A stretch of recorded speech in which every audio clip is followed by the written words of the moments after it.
যে উদ্দেশ্যে আজকে আপনারা এখানে আমরা দেখেছি বিক্ষোভ সমাবেশ করেছেন এবং মিছিল করলেন, এর মূল কারণটা একটু বলবেন? আপনারা জানেন যে শেখ হাসিনা পালিয়ে গেল, তার দোসররা এখনও পালিয়ে যায়নি। আমাদের 11 নম্বর ওয়ার্ডে আমাদের শ্রমিক দল নেতা আসলামকে বেধরমভাবে কুপিয়েছে, স্বেচ্ছাসেবক দলের নেতা ফেরদৌসকে কুপিয়েছে, সাথে সাথে আরও অনেক সহকর্মীকে তারা কুপিয়েছে।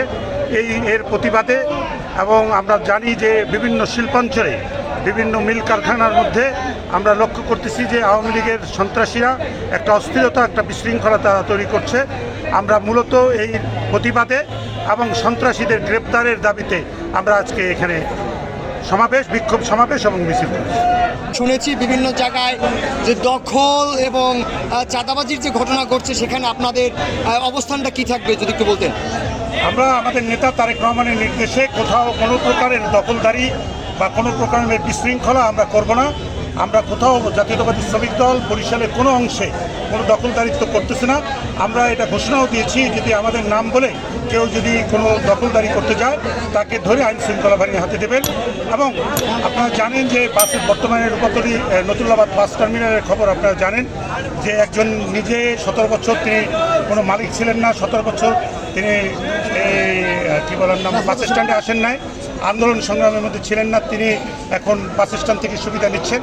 পাশাপাশি আমরা দেখছি যে টেম্পু শ্রমিকদের মধ্যে থেকে একজন দাঁড়িয়ে গেছেন, তিনি আন্দোলন সংগ্রামে রাজপথে কোথাও ছিলেন। স্পেসিফিকলি আপনার নামটা জানতে চাচ্ছি।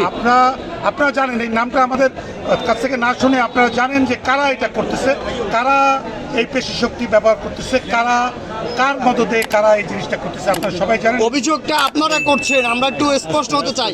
আমরা অভিযোগ করতেছি না, আপনাদের পত্রিকা, আপনাদের গণমাধ্যমে যেসব বিষয়গুলি প্রচারিত হয়েছে সেই প্রচারিত সংবাদের উপর ভিত্তি করেই আমরা কথা বলতে পারছি। আপনাদের নিজস্ব কোনো তথ্য নেই? আমাদের নিজস্ব তথ্য যেগুলি আছে আপনারা তো নিশ্চিত সব কিছু জানেন। তারপরেও আপনারা জানেন যে বাস স্ট্যান্ড একজন মালিক ছিলেন অনেক আগে, 17 বছরে ছিলেন না, এখন তিনি বাস স্ট্যান্ডের সব সুযোগ সুবিধা নিচ্ছেন।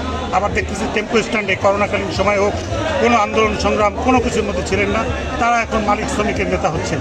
আমরা এটা আমাদের দলের তরফ থেকে আমরা এরকম কার্যক্রমের নিন্দা জানাই।